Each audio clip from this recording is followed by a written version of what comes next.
Fala pessoal, trouxe para vocês uma aula de questões da Lei Complementar 987, que disciplina o uso e o ordenamento do solo no município de São Vicente.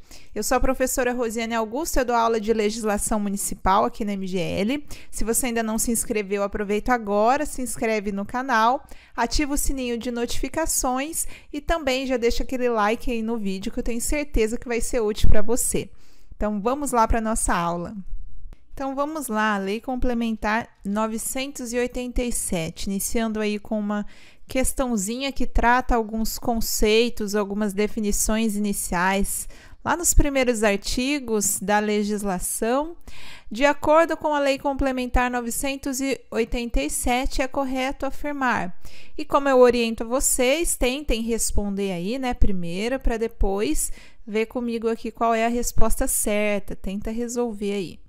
Alinhamento, distância mínima admitida entre dois ou mais edifícios situados no mesmo lote, devem manter entre si, considerando todos os elementos construtivos. Então, é a distância mínima que dois ou mais edifícios devem manter entre si, né? De acordo com a alternativa A, o conceito de alinhamento. Depois B, gleba é a porção de terra que ainda não foi servida de infraestrutura, tais como arruamento e loteamento de solo.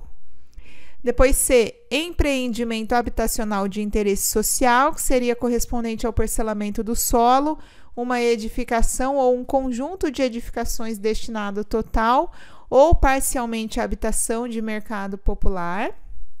E por fim, D, empreendimento habitacional de mercado popular, que é correspondente ao parcelamento do solo, uma edificação ou um conjunto de edificações destinado total ou parcialmente à habitação de interesse social.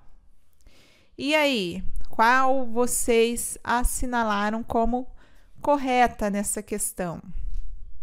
Nossa resposta correta, que traz de fato o conceito de gleba. De fato, a gleba é a porção de terra que ainda não passou ali por infraestrutura, por arruamento, por loteamento. Então, aquele espaço ali que não foi trabalhado ainda, né? Esse é o conceito de gleba. Os demais estão invertidos. A C e a D estão trocadas aí, né? Estão invertidas. Lá na legislação, só para a gente ver aí, o conceito trazido lá na a distância mínima admitida entre dois ou mais edifícios situados no mesmo lote, que deve manter entre si, considerando todos os elementos construtivos, é o conceito de afastamento. E o que é o alinhamento? O alinhamento é a linha divisória entre o lote e a rua e o logradouro público. Então, a linha entre o lote e o logradouro público, que divide, né, esse espaço, é o que a gente chama de alinhamento. Depois, a gleba, que a gente falou, empreendimento habitacional de interesse social que é correspondente ao parcelamento do solo, uma edificação, um conjunto de edificações destinado total ou parcialmente à habitação de interesse social, né? De interesse social. Então, empreendimento habitacional de interesse social. E o empreendimento habitacional de mercado popular, que é o correspondente ao parcelamento do solo, uma edificação, um conjunto de edificações destinado total ou parcialmente à habitação de mercado popular. Então, só, né, essa daí, facinho, só inverteu os conceitos de habitacional de interesse popular, de interesse social e de mercado popular, e os demais aí. Próxima questão.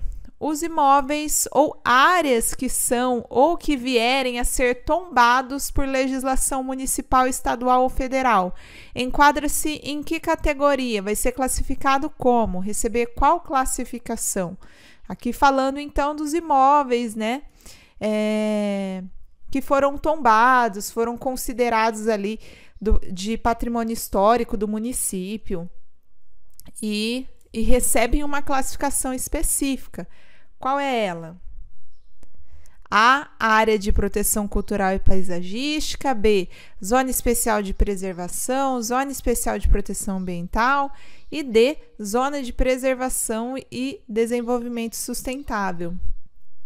Nossa resposta correta é a letra A, área de proteção cultural e paisagística. Sim, né? Porque a gente não está falando aí de locais tombados, imóveis ou áreas ainda tombadas, né, pela legislação, e aí pode ser tanto no âmbito municipal, estadual ou federal, vai se enquadrar como área de proteção cultural e paisagística. Está lá no artigo 16, os imóveis ou áreas que são ou que vierem a ser tombados por legislação municipal, estadual ou federal, enquadrar-se-ão como APCP, que é a área de proteção cultural e paisagística.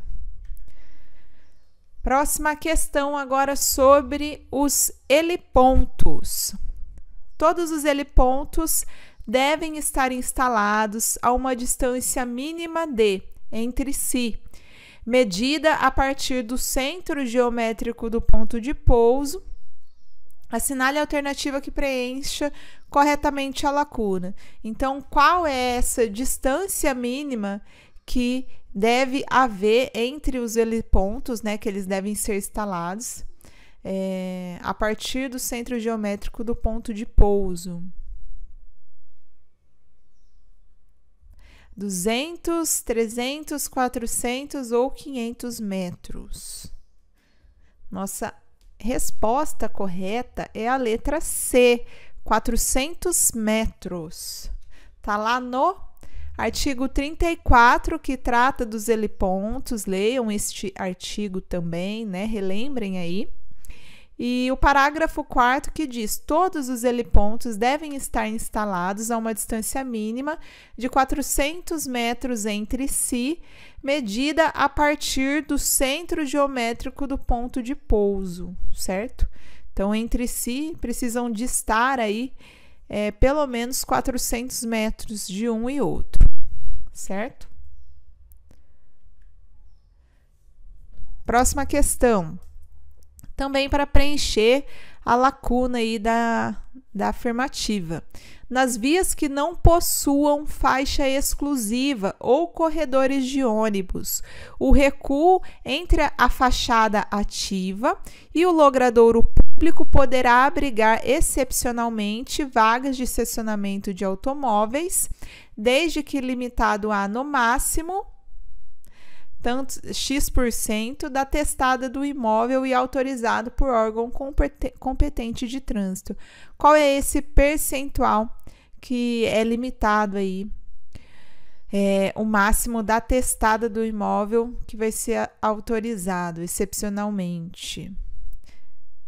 Essas vagas de estacionamento, né? Essas vagas de estacionamento podem ser instaladas se limitado a, no máximo, 20% da testada do imóvel e é autorizado por órgão competente. Está lá no artigo 39. Lembrando o que é a fachada ativa. A fachada ativa é aquele espaço da fachada que é aberta ao público, para o público circular, né? Então, se a gente for pegar lá pelo conceito da legislação, está lá no artigo 39... Vamos observar lá no artigo 39.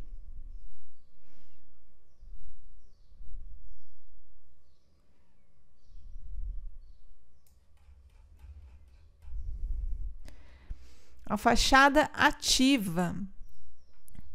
A fachada ativa ocupada por uso não residencial, localizada no nível do logradouro, deverá, e aqui algumas condições para que ela possa existir, né? Deve estar contida na faixa de 5 metros a partir do alinhamento do lote, medida em projeção ortogonal da extensão horizontal, ter aberturas para o logradouro público, tais como portas, janelas e vitrines, com permeabilidade visual, com no mínimo um acesso direto ao logradouro a cada 20 metros de testada, a fim de evitar a formação de planos fechados sem permeabilidade visual na interface entre as construções e logradouro. O recuo entre a faixa ativa e o logradouro público deve estar fisicamente integrado ao passeio público com acesso irrestrito. Então, porque aquela parte, né, que é da fachada, mas está livre para a circulação das pessoas, não podendo ser vedado com muros ou grades ao longo de toda a sua extensão, nem ser ocupado por vagas de garagem. Então, aqui, em regras, não pode ser ocupado por vaga de garagem ou usada para manobra de veículos, carga e descarga.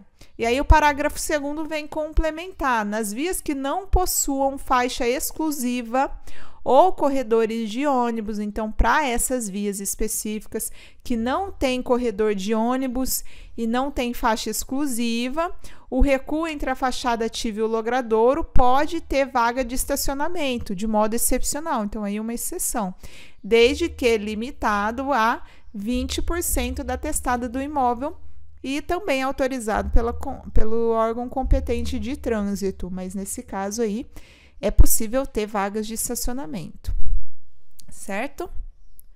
Parágrafo 2º do artigo 39. Próxima questãozinha. O recuo frontal mínimo exigido é... Então, falando aí do recuo frontal, tem um mínimo que é exigido, que é de quanto? Aí tem para as vias de trânsito rápido e vias arteriais coletoras e locais, um outro tamanho, né? Então, o recuo frontal mínimo é de 30 para vias de trânsito rápido, 3 para vias arteriais, coletoras e locais, ou 25,5, 15,3, 10,5. Qual é que é a nossa alternativa correta aí? O que vocês me dizem? Nossa resposta correta, letra B. O recuo frontal mínimo exigido é de 25 metros para as vias de trânsito rápido e 5 metros para as vias arteriais, coletoras e locais. Está lá no artigo 55, que trata do recuo frontal. 25 metros para as vias de trânsito rápido, 5 metros para as vias arteriais, coletoras e locais. Certo? Próxima questão. Os cemitérios e necrotérios deverão ser construídos com recuos frontais laterais e de fundo mínimos de... Então, aqui a gente tem uma particularidade que é específica para os casos de cemitérios e necrotérios, né? E aí tem um recuo frontal específico, o recuo frontal lateral e de fundo mínimos, que é de 2, de 3, de 4 ou de 5 metros. Nossa resposta correta é letra E, o mínimo aí, o recuo mínimo de 5 metros. 5 metros, está lá no artigo 61 da legislação. Os cemitérios e necrotérios deverão ser construídos com recuos frontais laterais e de fundo mínimos de 5 metros. Artigo 61 da legislação. Próxima questão.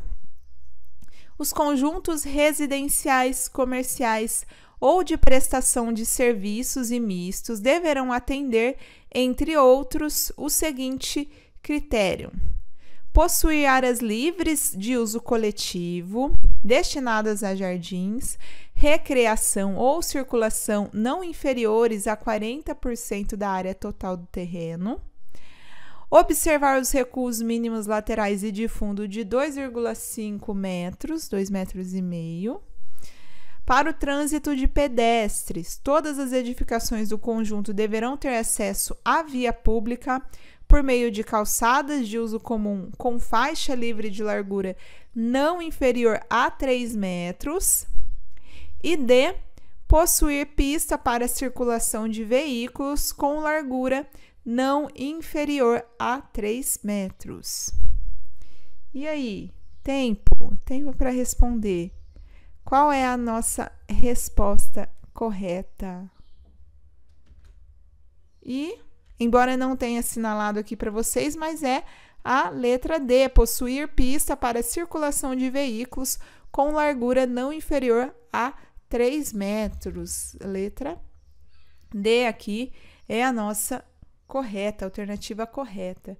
Tá lá no artigo 149. Vamos relembrar informações desse artigo. Ele trata, esse artigo 149, dos conjuntos, né?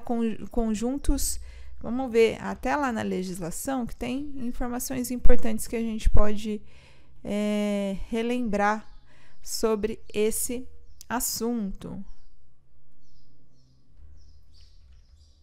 149, né? Aliás, vamos lá.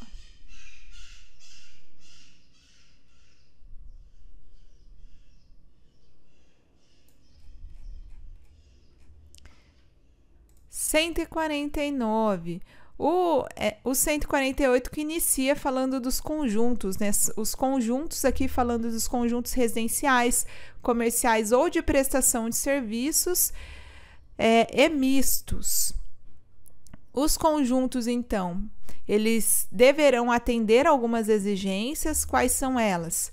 Possuir área livre de uso coletivo destinada a jardins, recreação ou circulação não inferiores a 50%. Na nossa alternativa, o erro da alternativa lá, né? Tava falando em 40%. 40%. Aqui essa é a incorreção da nossa alternativa. Na verdade, é 50%. Observar os recuos mínimos laterais e de fundo de 3 metros. 3 metros, vamos lá. Aqui, ó, observar os recuos mínimos laterais e de fundo de 2,5 metros. Não, errou também. Aqui, esse é o erro da afirmativa B. Depois, para o trânsito de pedestres, todas as edificações do conjunto deverão ter acesso à via pública por meio de calçadas de uso comum, com faixa livre de largura não inferior a 2 metros. Também aqui, né? A mesma redação, porém aqui fala em 3 metros. Essa é a incorreção, na verdade, não inferior a 2 metros. Depois, para o trânsito de veículos, todas as edificações deverão ter acesso à via pública por meio de vias internas de uso comum, pavimentadas e que atendam os seguintes requisitos: permitir passagem em uma altura livre igual ou superior a 4 metros, possuir pista para circulação de veículos com largura não inferior a 3 metros. Então, é a nossa resposta correta, né? Letra D. Letra D, possuir pista para circulação de veículos com largura não inferior a 3 metros. Isso mesmo. E ainda, possuir pista de circulação sem saídas providas em sua extremidade de área de manobra, no mínimo em forma de T. Então, as áreas que não possuem saída, né? Tem que ter ali o espaço para ser possível manobrar o veículo, por isso em forma de T, com largura e comprimento não inferior a 3,5 metros, 3 metros e 50 centímetros, certo? Então, resposta correta, letra D. E é isso, trouxe algumas questõezinhas chave aí para vocês, para a gente relembrar alguns pontos, né? A gente já tem uma aula aí no canal da Lei Complementar, uma aula de questões dessa Lei Complementar, e hoje eu vim trazendo uma outra aula para, né, agregar ainda mais, né, sedimentar ainda mais esse conteúdo aí na sua mente, você tá totalmente preparado para a sua prova, certo? Qualquer dúvida, mandem aí pra gente. Obrigada pela companhia de vocês. Tchau, tchau e até mais. Até a próxima.